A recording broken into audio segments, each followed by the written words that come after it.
January 27, 2026. The city of Manila was just waking up, the streets slowly filling with people starting their daily routines, unaware that history was about to unfold. For most, it was just another Tuesday, until a headline from Paris changed everything. Phones buzzed, notifications popped up, and the usual morning chatter was replaced by a sense of anticipation. The French naval group officially offered the Philippines 2 Scorpion-class submarines, our first ever. This was more than a simple transaction, it was a historic milestone for the country. This wasn't just news, it was a dream come true for the Navy, and a leap into a new era of self-defense. Social media exploded with excitement as Filipinos everywhere shared their pride. Hashtags like Philippine Submarine and Scorpion PH trended instantly, uniting the nation in a wave of digital celebration. Images of the sleek submarine filled feeds, with netizens exclaiming, "At last! Real change for our Navy!" Comments poured in, expressing hope, curiosity, and even disbelief. For an archipelago, a submarine is more than hardware, it's a statement. We're serious about defending our seas. Newsrooms buzzed with activity, reporters racing to cover every angle. Reporters scrambled for details from the Department of National Defense and the French Embassy, eager to provide answers to a nation hungry for information. TV segments featured defense analysts and retired generals breaking down what this meant for the West Philippine Sea. They discussed strategy, security, and the future of Philippine maritime power. Suddenly, ordinary conversations shifted from traffic to anti-submarine warfare and maritime sovereignty. Even in crowded jeepneys and MRT trains, people debated the significance of submarines. Concepts once reserved for experts became everyday talk. Families gathered around the TV and office workers huddled over lunch, all eager to understand what this meant for the country. The dream of a submarine was no longer just for the Navy, it became a national aspiration.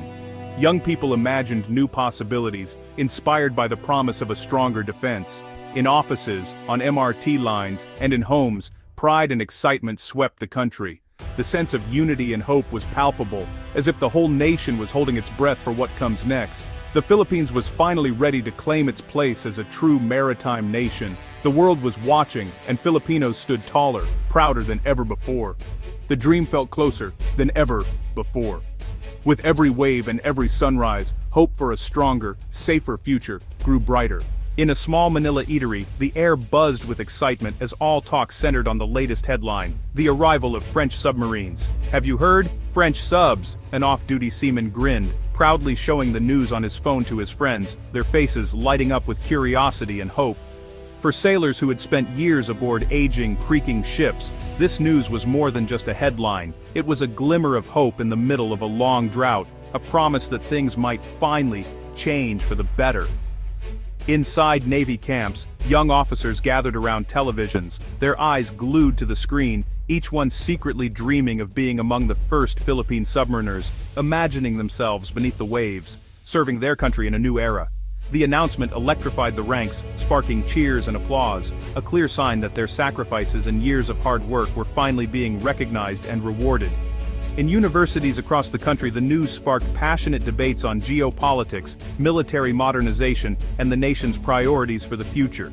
Students argued fiercely, should we invest in submarines or should we focus on education, healthcare, and other pressing needs? The question echoed in classrooms and hallways. Even in bustling markets and crowded jeepneys, ordinary people weighed in on the issue. It's expensive, but we need it to defend our waters, some said, while others worried about the cost. The submarine quickly became a symbol, not just of modernization, but of the tough choices every nation must make to secure its future and protect its people.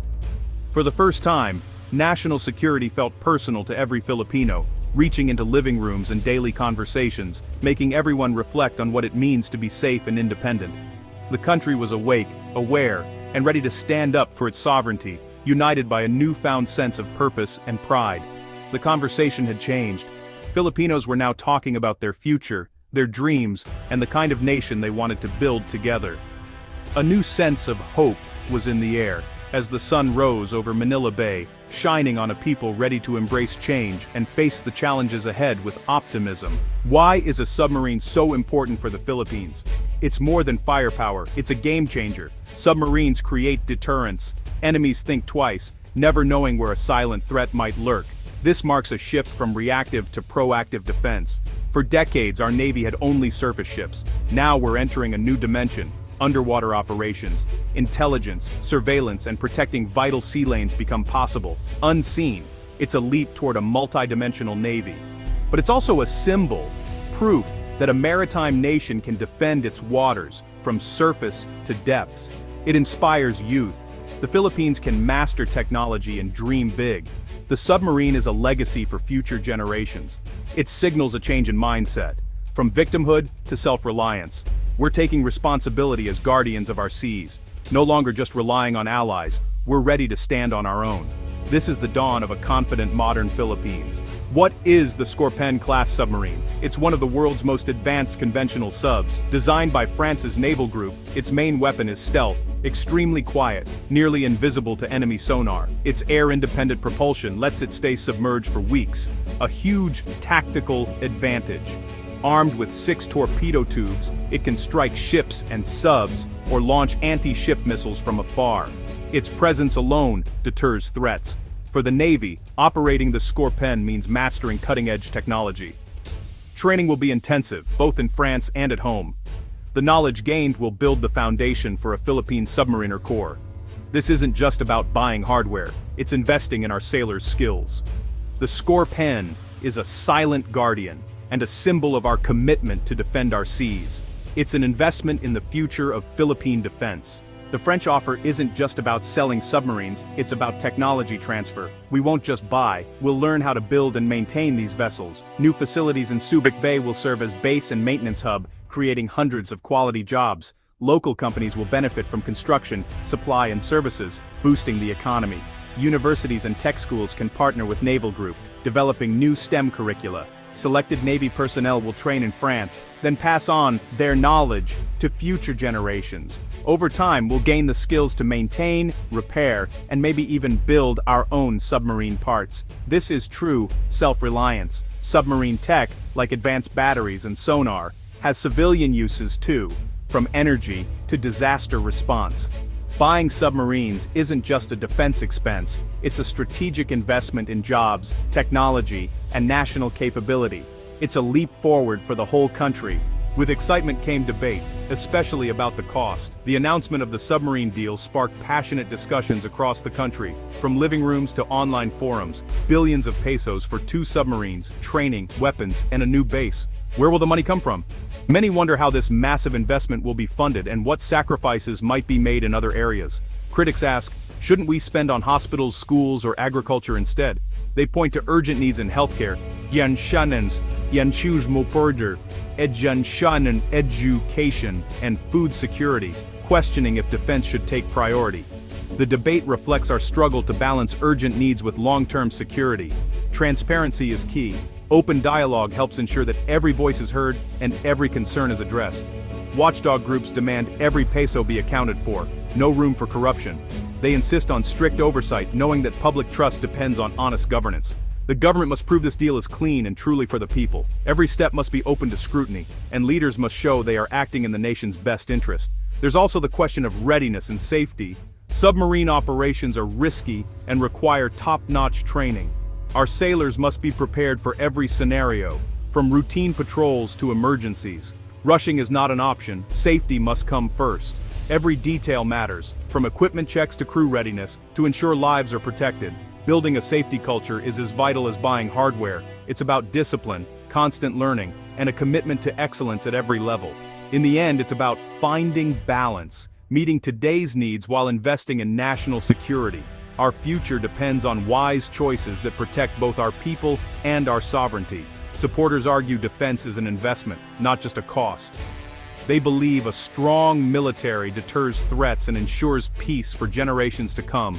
A secure nation attracts business and tourism, fueling growth. Stability encourages investment, creates jobs, and helps communities thrive. The challenge: explain this clearly and ensure every step is accountable. Only then can we move forward together, confident in our choices for the nation's future. The submarine project can't be separated from the West Philippine Sea issue. For years we've been David against Goliath, fishermen harassed, resources plundered, the Scorpion submarine changes the game, giving us an asymmetric advantage. Even with fewer ships, a hidden threat underwater forces bigger navies to think twice. It's a psychological deterrent. No one knows where the sub might be. The submarine's mission is defense, not aggression, protecting our sovereignty and enforcing our rights. It can guard our fishermen, reefs, and monitor illegal activity in our EEZ. Our neighbors, Vietnam, Malaysia, Singapore, Indonesia, already have subs. Now we join the club. This strengthens our voice in ASEAN and boosts our standing in regional security. It's a new chapter for Philippine defense. Beyond technology, the submarine's biggest impact is psychological. For too long, Filipinos saw themselves as weak, with outdated ships and little hope. The arrival of a state-of-the-art Scorpion shatters that image. Imagine the day our flag is raised on our first submarine. A symbol of a new beginning. It sends a message. We are capable, modern, and will no longer be underestimated. This new confidence will be felt by soldiers, diplomats, business people, and OFWs alike. A nation able to defend itself earns respect worldwide. Security is the foundation of national pride and progress. The submarine project is a testament to Filipino resilience and ambition. It's a legacy of freedom, sovereignty, and love for our motherland. January 27, 2026 will be remembered as the day the Philippines chose a new destiny as a maritime nation. The French Scorpion proposal is just the beginning. The road ahead is tough: budget, training, politics, but the dream is now within reach. Success depends on unity, from leaders to sailors to every taxpayer. The submarine is a national project, a test of our resolve. It will strengthen alliances, advance technology, and inspire future generations. Soon, young Filipinos will dream of joining the silent service, guardians of the deep. The Philippines is moving from reactive to visionary, ready to claim its place in Asia. The Scorpion will be more than steel. It's a symbol of our national awakening. This is the rise of a strong, free, and respected maritime power.